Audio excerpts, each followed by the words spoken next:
Well, hello, and welcome to June's webinar. The year is racing ahead of us, and I think summer may well be here. I don't want to jinx it. I think it's coming this Friday. You're up north though, so it'll be coming probably 3 weeks Friday. Well, it's definitely coming here on Friday. The thing is, I'm across to Ireland at a wedding where it's not going to be there, so I'm dodging summer this year for those kind of 2-3 days it's here. Look, let's hope for some good weather. So we've got a special guest expert today. Mike Octigan is with us today from Gecko. They are a digital marketing agency. I'll let Mike give his little introduction in a second, but we'll just let people sort of jump on as we've gone live on LinkedIn while you're all settling down with your cup of tea or your bun with your lunch. Or up north, you say you're a Mancunian, aren't you? So I bet you eat balm cakes. Chip balms, yeah, or muffin, yeah. Chip muffin, chip balm. Yeah. Depends where you are in the Northwest. I know. But we're not going to explain what a balm is, but look it up. That's what the internet is for. As usual, these sessions are bite-sized, so they'll last no longer than half an hour. We will be done by 1 o'clock. Like I said, we'll have a little introduction, and then we'll dive in to how we can make your website, or how you can make your website work harder for you. Mike is the website expert, if you like. I've known Mike now for a long time. He's a top man. I'm looking forward to today's session intently. It's going to be lots of great chat. We had a little chat before we started, and Mike has paid no attention to my presentation skills course that I did a few months ago, because look, he is prepared, but we're going to do it in a sort of a conversation-y style. So let's see how that goes. But we're going to run through 3 main points that are really going to give you those sort of top tips to help you get your website in order. Mike, your company Gecko, it's based in Edinburgh. Why don't you just give people a little bit of a flavour about what it is you specialise in? Of course. Okay, so I'm co-founder of an agency called Gecko, which was founded in Edinburgh way back in 2003, born out of the dot-com boom, or bust, should I say. And we've been basically helping businesses from various sizes for the past 19 years make sense of the web, whether that's to grow their business, whether that's to service their clients better, and just for ourselves trying to be ahead of the curve, kind of dodge the fads, keep an eye on the trends, and help our clients through the process. And that's from SMEs to charities to all sorts. It's kind of a sweet spot for us, I suppose, really, is for marketers or businesses who are B2B, who've got kind of a complex kind of life cycle or a longer life cycle, which is probably this is pertinent for what we're talking about, making your website work harder for yourself. I'm hoping this will give a lens, at least, to anybody who's listening to look at their own website and to see where those kind of gaps may be. And I'm kind of taking the task as if I'm speaking to a friend, i.e., there's no sales pitch here. It's just if you want to do this right, what are kind of the core things? What are the least you can do? Kind of the lazy person's school of content marketing, I guess. Do you think we'd have had 73 people say they're going to attend if we'd said the lazy? Maybe we'd have had more if we'd said the lazy approach to building it's something that compels me, because let's face it, we've been asked to do it on a daily basis. If you're running a business or a marketing department, you're asking more to do to get more out of your budgets, more out of your time. The time element, I think, is really important, because that's the one thing you can't make more of. And where your efforts are going to be on any day-to-day basis, you want to make sure you're making the boat go faster. So that's kind of where I'm coming from, because I'm the same. I don't even have time to prepare for this. So, I'm just relying on my 19 years of doing the job, and hopefully it'll make sense for folk listening. Well, So we're gonna find out in 25 minutes, Mike, if it all did make sense. Now, if you do have any questions for Mike or myself, please pop them in the chat underneath where you're watching now on LinkedIn Live. We have had a couple of questions sent in advance, but please get involved, get your questions in. And because Mike is here, I do have the ability to have a look at the chat and bring them up. So I'll answer the questions at the end if that's all right with you, but getting them in advance because there is a slight lag between you inputting them on LinkedIn and them popping through on our system here. Right, Mike, I'm going to introduce the very first topic and let you give your introduction to that, and then we'll sit back and chew the fat on it. Okay, tip one. It's not all about you. This used to be a bugbear of mine quite a long time, just going through managing web projects. And what you find with a website project, working with a company, is invariably the first time interdepartments kind of get together and talk about exactly what it is they're doing. And they will have their own kind of mindset of who the customer is and what they bring to the table. And that usually manifests itself as, we do this and we do it for these folk, and we. Which, if you consider, if this was a date and you sat down, you were speaking to somebody, and all they spoke about was themselves, without even asking you a question or trying to dig in around, where you're from, what situation you're in, it would be not a great date, I suppose. So for me, this is like a really quick acid test for anybody out there who's got a website, to make sure, if they have a look at their core pages, their core homepage, read the copy out loud. And if you're finding that it's not really compelling, or it's really a bit too much about yourselves as opposed to the problems that your potential clients or target would have, or what they're trying to, what their ambitions are, then it's probably a little red flag to look at your content in terms of there's some work to be done. So I hope that makes sense. Now, the element of that, and kind of what the process would normally be, is the value proposition. What is it you do as a business? This is the thing that you're doing, the sector that you're in, the service that you offer. But you have to put it in context of why that's important, why your audience or your client should be interested. Now, if we're kind of working through what the value proposition would be, kind of break it down into three elements, really. Is what are the pains? What are the things that really kind of maybe objections, or the elements that they're struggling with, or things that kind of would literally just be a pain of that maybe their issue that they're trying to solve, or maybe a pain with dealing with the likes of you. Like, why is it we go to web designers and they always talk techie, or why do they always do this, or every time we're trying to buy a website service, it all looks the same, but you can get one for £500 or 50 grand. I don't get it. So from that would be a leading the conversation, is that if that is pertinent for us, then you'd be looking for content that would actually help people even within the buying process, not to buy from you, but just understanding that in our sector, it may be a little bit muddy in terms of clients being able to buy our services as an industry. So that would be like a tip back saying, well, why don't we be the guys to help people define what that is? What kind of tools could they have? What kind of questions could they be armed with? And that's kind of content that you could focus on there. So that'd be something to look at the objections. And the same with their gains, what they're looking to achieve. What is the outcome? What's the positive outcomes that they're wanting to aspire to? And again, they can kind of break out into other areas where it could be just a case of, I just want somebody, a plumber, who will come to my house when he says he will. It's going to be clean. It's going to be a fair price. And it's someone who I can trust. There's certain elements there. This is what I want. So then again, you're looking at content that would be allaying those fears, I suppose.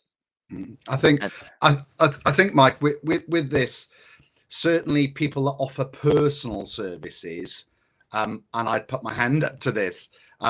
When I first designed my website, I got really wrapped up with having to explain all about, and my website still is, hands up, all about me. That's just how it is, but that will be changing. But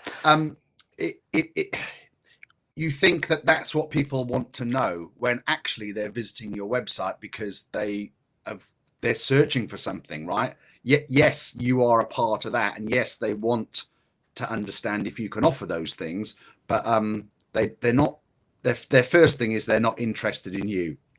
Well, no one's interested in me. Yeah, it's almost kind of that content is kind of further down the chain. Someone once told me about, if you're if you're down for a wee on the motorway, all you're looking for is a sign for the services. That's all you're interested in. Then you see the sign for the services, and you hastily go in. You find parking. You get there. You're not interested in the donuts in the window or the magazines or anything else. You just want the gent The sign. facilities. How did we That's get it. here? I don't We're know. talking about toilets already. Is this a book about 10 years ago about calls to action? And that's I'm just going to go with it. But that's kind of what they were saying, is that was the need. That was the immediate need. Once that has been addressed, then you're going to go for a coffee. Then you're going to sit down. Then you're going to mill around that's when you can get the attention. So in the same way is kind of really focusing on what that need is, why people coming to you, what kind of scenarios they could be in, which is obviously linked to your services. And from that point of view, then you take them through the homepage or article, wherever that is, because you kind of learned something information. The very fact that you click from one area of your site to the next, and I'll talk about this around the site structure, that's actually giving you some insights in terms of, right, okay, if this person is here and now they're here, here's what we need to be talking about.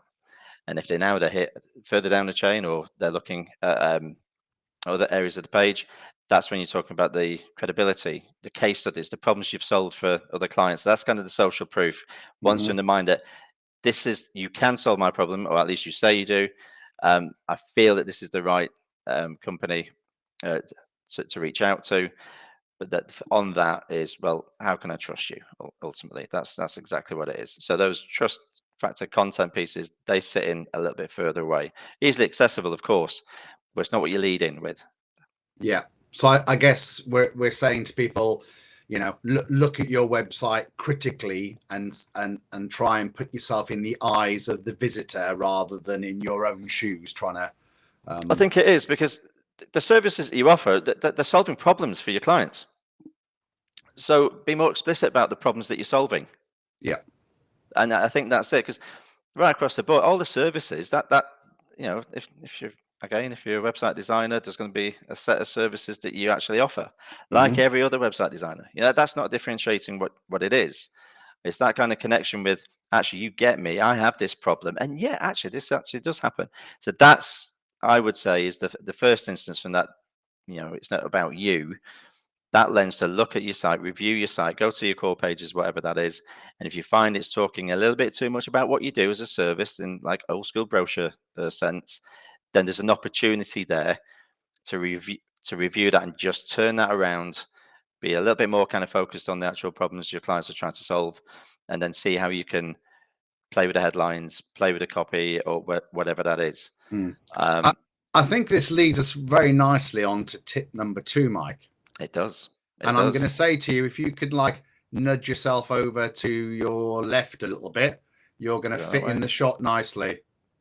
That way. There we are. We like to see your face. There tip number 2 is answer the questions. Explain that a bit more, Mike. Right. So we've kind of talked about, it's not about we. It's more about the actual clients, their problems that you're trying to solve, and how you're relevant, which all connects to obviously the service that you do, whatever size company you are. So how do you actually kind of break that down? Because everyone will say it's content is king, and it's absolutely right. It's the currency that we use to help our clients, whether that is kind of video, whether that's the podcast, the full array of formats that are there that is relevant to whoever wants to consume your content. Now, as a business website, I would look at kind of probably 4 to 5 kind of core things, and the rest you can just park to one side. Obviously, the homepage, your evergreen, as a kind of, I call it, but there's evergreen content. That's your services; they don't change. Then there's the actual resourceful information, like your posts, where people talk about blog, or it could be articles, but it's kind of information that gives you way more freedom Invariably, what happens when you're talking about your SEO ambitions, and again, this is coming back to the questions that you're trying to solve, which then gives you the base from what content you should be writing in the first place. And most people miss this, is invariably at some point you're going to be doing some paid search. It's a pay to play game even more than ever. So if you have a strategy for SEO, which is the ultimate, because you're kind of building over time a content annuity, which will then give you authority over time, which is exactly what you want, because then you reap the benefits of that. But you're not going to ignore the fact that you're going to have to pay to play as well. So if you're doing some Google ads or Facebook ads or LinkedIn ads that are coming back to your site, the best thing to do, and the amount of time we don't see this, is having a specific landing page around that offer, around that service that you're paying people to click to. Google checks whether your ads are relevant, and it will reward you by lower cost per acquisition. It will also kind of show your ad more frequently, because if you think about it, Google wants to serve their viewers, their visitors. So if they're guiding them to relevant websites, then that's a win. And that's ultimately all you're doing from SEO point of view. And that's what Google is rewarding, is the fact that people keep on using Google, people keep on using Chrome, because at the end of that, they're getting to something that they want. And it's your job as a business to look at your site and your content to be that. And that's probably what the core of most SEO strategies is about. So first things first, the homepage. If we've done, say, the value proposition, what it is you do as a business and how is it relevant and how it's helping with your clients' pains, gains, and tasks that they need to do, then you can look at your homepage in a slightly different way, as opposed to services that you do and its problems that you solve.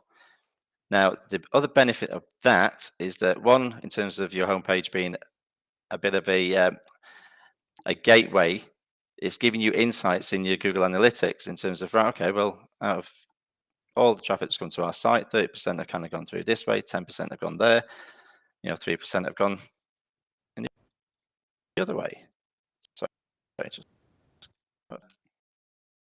So for now, you're gaining insights just by rejigging your homepage that will actually not only make it easier for people to find what they want, but once they go to the secondary page content, then that allows you to understand exactly the problems they have, so you can actually create the content. Kind of losing my train of thought now. For the evergreen content or the landing, the posts. That's it. I really need to turn my Slack off during these things, but anyway. Yeah, I've had to turn my emails off to make sure I don't get things. So that's it. So the homepage, in terms of, it should be a gateway. People look at it as a shop window, but really, it's for you. It's trying to define exactly, well, why have you come to the site? So once they've gone to the homepage, wherever they go next, you want to find out, okay, we've learned something. As opposed, what most cases happen is that they've come to your homepage, then they've gone to About Us and Contact. It's usually they've probably not found the content in the site. It's not a case that they've landed on your homepage and, wow, you're the guys for us, I'm going to contact you straight away. It's usually they can't find what they're looking for. So the easiest thing would be possibly to call. Now, you might think that's great. We want people to call. But that's usually the flip side of when you're actually doing SEO and generating traffic to your site. You also get a lot of irrelevant content. So that can be, again, in terms of qualification of people who come to the site for lead generation, you also need to think about qualification. So that's something that I'll talk about in a second in terms of the automation piece. So how do you do it? Well, just go through your business. What are people answering on the phone? What is your sales team talking about most of the time? Within the business, where are I was kind of say try and find the geeks. There's always in the department someone who is the go-to, the oracle. They've been there the longest. They just know your services inside out. They're the people to get involved when we're looking for content ideas. It's not just the business owner. It's the key noisemaker, right? It's the key noisemaker. Everyone's got them. And then the second thing there's, but they can't write articles. They don't need to. That's not what you're doing. Yeah. Like, just have a conversation just say, listen, I'm just going to record it. And that's probably the best way to do it, because that's the thing. Whether people say, "Oh, do some video content," people might, yeah. And I've seen it many times where I'd speak to clients in the meeting room, and you think, "God, this guy's good. He's passionate about what he talks about. He's got real depth of knowledge of what he's doing." Just add a camera, freezes. It's Can like, we who do is that this again? guy? Yeah. Who is this guy? So, by any means necessary, that you can just, from even a recording point of view, just have a natural conversation about, on a day-to-day basis, what is it you find our clients repeatedly asking for? What are their kind of main core problems? And that, if anything, is just an anchor to say, oh, right, okay, well, that's interesting, because we've actually got content in the business about that, or that's on our website. So Yeah. did you know that was there? So it's kind of investigating from that kind of geek element, dare I say it, which is the kernel where you can actually start building out content from various topics that are relevant to the services you offer. I think one that's really, really common is, how much does X cost, right? And a lot of people that I speak to, especially in professional services, or they offer a product which is multifaceted, so it depends how many bolt-ons you want in terms of how much things cost. And they're always very negative about, well, I can't possibly write a blog about how much it costs, because how long's a piece of string, Miles? And I would say, look, this is what people are searching for. They're searching for, how much does X cost? So write articles that are titled in that way, but write them in an honest way. It's okay to talk about the fact that we can't give you an absolute accurate figure now, but in our experience, across all of the people we deal with, on average, for the average, it costs this, right? Yeah. And all you're doing is putting something out there that they find it. And if people aren't finding those answers within your sphere, or within your competitors, they're on your page, they're on your blog, right? They're more likely then to engage with you. 100%. And the fact is, if you think about it, there's people who have concerns about the cost of a particular service. So say it's a law firm, and there might be an anxiety there in terms of, well, how much does it cost to see a lawyer, etc. Mm-hmm. Now, the very fact that you can talk in ranges for a start. Yep. But you're addressing that question. Now, that's somebody who's obviously quite a warm lead to engage with some lawyer services, because they're Correct. already at that point in terms of comparison and trying to find out prices. You could then even look at that and say, well, actually, it's not really a price thing, because we're not really kind of, apples for apples. Okay, that's fine. Well, there's some content in terms of, well, if you might be looking at price to select a law firm, then that might be the wrong tack to take. Here's other factors that you need to be asking yourself when engaging with a law firm. You're stamping your authority then on the fact that you're very knowledgeable. Yeah. And it's Exactly. not just all about the money. Exactly. Mike, I think this is going to lead. I'm going to have to push us on, as they say. We've got 7 minutes left to our third point, and it pushes us on nicely, actually, to the automation and the call to action. And again, that's it. That's it. You're doing it well. Getting into it now. Right, automation and CTAs. I think we've got this down. Automation is a huge topic, as you well know, and there's some amazing platforms out there, from Marketo to HubSpot. Even Calendly's got some fantastic automation.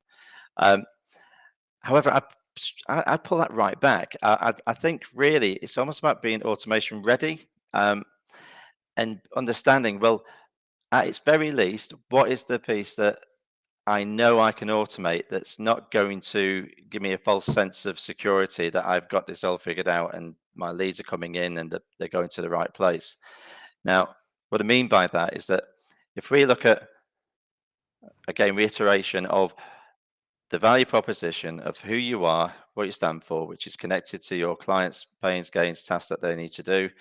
There's your service content, which would address probably like the core things, which would be why the problem exists, what you can do about it, and why it exists, what the problem is, why it exists, what you can do about it, and what life after that has been done looks like. That's kind of your service pages done. Your call to action then is literally what to do next. It's as simple as that. Now, that's where you're leading into your kind of micro offer. And more importantly, kind of qualification, because we kind of get a lot of this where you've done all the work, the traffic's coming to the site, you've got your leads, and that's amazing. But then you get to a point where clients might say, well, that's amazing, but I'm getting quite a lot of spam, or I'm getting kind of the wrong type of clients that are coming through. And I'm having conversations which are kind of wasting my time now. So be careful what you wish for. I have traffic, the phone's ringing, but it's not quite the right element. There's a few things that could be. That could be the actual design, the value proposition is collectively giving a false impression of, say, the price point. So you're probably getting people, well, actually, we're getting folk who think we're cheaper than what we are, or we're not as strategic as we could possibly be. So that could be a content gap on your site that you would need to review. Quick fix for that would be qualification within your form. So it's a case of talk budgets. You mentioned budgets. Is there a minimum cost to play, so to speak? So if someone's there saying, for instance, for a website, so there you go. Okay, that's fine. If we get someone coming to our website and say, "Oh, we've got £500, £1,000 for a website," well, obviously they're not for us. Plenty of Squarespaces and Wix and things like that you can go to, but that's not really what we're there for. In fact, it's not even websites. It's more about helping people get to realize their kind of business ambition. But any service that you have, you know exactly who the right customer is and who the wrong one is. So look at your forms. And here's a bit of a misnomer. People say, oh, too many form fields actually means people won't fill them out. At that point, in terms of CTA for a natural lead, that's exactly what you want. You want people to think, you've actually are the person I need. You've actually resonate my problem. The very fact that you want them to think about it and fill out a form, which isn't just a case of just click. And you see a lot of this, say, with setting up meetings in Calendly, kind of automated that way. And it's an element where you need to ask more questions. You need to go a little bit depth. So you kind of qualifying the fact that if you give a little bit of effort, then you're probably a more solid lead than someone just went, yeah, I'll have a chat, and then just basically fill up your diary with no shows. Yeah, and I think Mike, that comes down to sort of, again, more content creation, right? So that I don't think these days you can create too much content in terms of establishing yourself as you know what you're doing, but also to give the tools to your workers, or maybe your sales guys, to be able to answer all of these questions that people have on the regular basis. Being able to sort of say, look, before we chat tomorrow, can you please review this document or this video, because it answers a lot of the questions we get asked all the time, and it means we're going to have a much more meaningful meeting when we do. Or here's one for you, like the automation part's important because people don't like talking to people anymore, right? They want they don't want to talk to humans. They want to actually be able to find what they want without having to speak to anyone. So making things easily available on your website, maybe if you've got a Calendly link, make sure that it's prominent and not like tucked away, right? Because I think it's just being aware of the different scenarios why people are coming to your site. Because if you've done your research, if you've done the comparison, and you're a repeat visitor, then maybe I just do want to call somebody now. Like I've had enough. I want to do this. Or the chat bots that you have. Sometimes it can freak you out a bit. I've literally just landed on your homepage, and now someone's going, "Yeah, what do you want? Yeah. What do you want?" It's like, all right, hang on. And the ones where you go to you go to click off the browser, and it knows, and it says, "Oh, did you find what you're looking for?" 100%. I always find them a bit freaky. I think the placement of them should be in parts of the site that, as I've said, if you plot where your content should be, you kind of got more of an idea that somebody's interested. Like not on your homepage. Being tactical about it. Mike, we're running out of time. I mean, that's quick. It's quick, isn't it? Eh? So I'm just going to do a quick summary for folks. And that is tip number one. It's not all about you. So go back, review your website, have a look and see how it's phrased and who it's appealing to. Tip number two, are you answering the questions that your customers are asking? And be quite sort of critical about this with yourself. Ask your team if you need any ideas about what the frequently asked questions around your business is. And tip number three, think about the automation of your site and think about the calls to action, especially if you've got a pay-per-click campaign and you've got a landing page. Make sure that it's absolutely crystal clear. With no navigation, by the way. I forgot to say that. Sorry, Mike? With the navigation.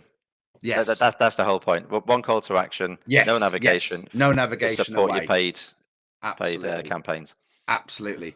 Well, Mike, this has been fantastic. I've ruined my own rule by saying it only lasts half an hour. We've lasted half an hour and 1 minute. So you're a very naughty boy for doing this, but I'm sure the viewers. I'll blame that Slack notification that came in. Yeah, absolutely. This has been fascinating. Seriously, if you need to talk about websites, Mike's got all of the information that you need. So his email's there. Drop him a line. Connect with him on LinkedIn. You should be able to do that through the live the viewer that you're on right now. It says that he's attending. Get involved. Have a conversation. We've got another session coming up in July with the fabulous Jim Bolton, and he's going to be talking all about what's in a name. So I know you're all going to be very excited to watch that. Hey, are we going to squeeze a couple of questions in? I think we can. Yeah, because we have had a couple in advance, Mike. Right. So I've looked in the chat. There's a couple of people saying that they really enjoyed it. So I'm just going to continue, Mike, and damn the time cap. Right. Go for it. Graham, and funny enough, Graham's from Hull, right? I don't know why that's important, but it is. Graham's asked, how do you come up with new content? Answer it in a nutshell. Okay, well, it depends if you're talking about content or more formats. As we said, find a geek in your business, who's speaking to the clients the most, and what are the themes that come out from that. And then just pick one problem. And then as soon as you go through one problem, as you're kind of thinking about that problem, you probably find there's 3 or 4 or 5 other issues or areas that people need to do. So bang, there you've got like a content structure that'll do you for a month and a half. Do you know, that's really good. You can write a blog and then you can rewrite it again and retitle it and rewrite it, and you can get 10 pieces of content out of one article. Well, right? A really good one as well, like I mentioned, where if you're recording somebody because they're not very good at writing or what have you, and it's a natural mode. If you kind of do an interview-esque element of, say, video, for instance, that's one shot. You take time out, say, the CEO of the business or the marketing director or anybody else about, what's the industry-leading issues and challenges that are facing us, blah, blah, blah. From that one video, you strip out the audio. You've got your podcast content. You send the audio then to the many transcript services that are out there. You've then got your blog post, bar some copywriting and some SEO optimization. Mm-hmm.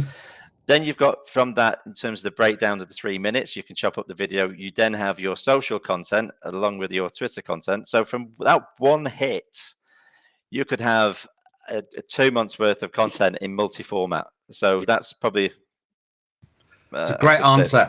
It's a great answer. Lastly, Natalie from Edinburgh. So that's where your company's based, isn't it? Yep. She says that she can never find the time to work on her own website. Welcome to my world, Natalie. What's the one thing she should try and do? What's the one thing she should focus on?